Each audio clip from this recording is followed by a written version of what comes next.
Les profits de EasyJet ont été soutenus par les grèves d'Air France. Bienvenue à la revue de presse de vendredi.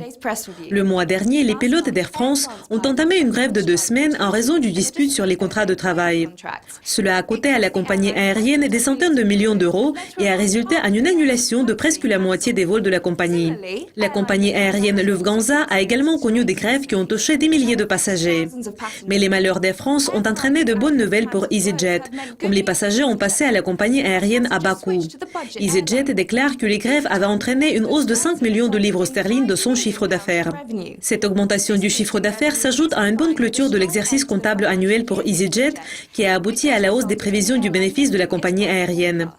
Les actions de EasyJet ont augmenté de 4,9%, comme les données montrent que le bénéfice avant l'impôt pour 12 mois jusqu'au 30 septembre a été entre 575 et 580 millions de livres sterling, ce qui montre une hausse de 478 millions de livres sterling par rapport à l'année précédente. La société se renforce de plus en plus. Un avion moyen de EasyJet est actuellement plein à 90%. Et plus d'un quart des sièges à partir d'octobre jusqu'à mars ont été déjà vendus. C'est un peu plus qu'au cours de la même période de l'année précédente, a déclaré EasyJet.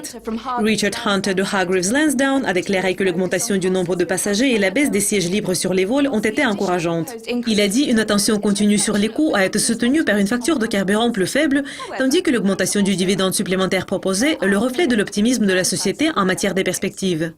Cependant, il a ajouté, il y a inévitablement des inconvénients à l'investissement, mais pas nécessairement liés à l'entreprise. Ce sont les préoccupations géopolitiques, le caractère cyclique de l'industrie, l'augmentation des redevances aéroportuaires et une certaine prudence envers le secteur compte tenu de la récente inquiétude liée à Ebola aux États-Unis.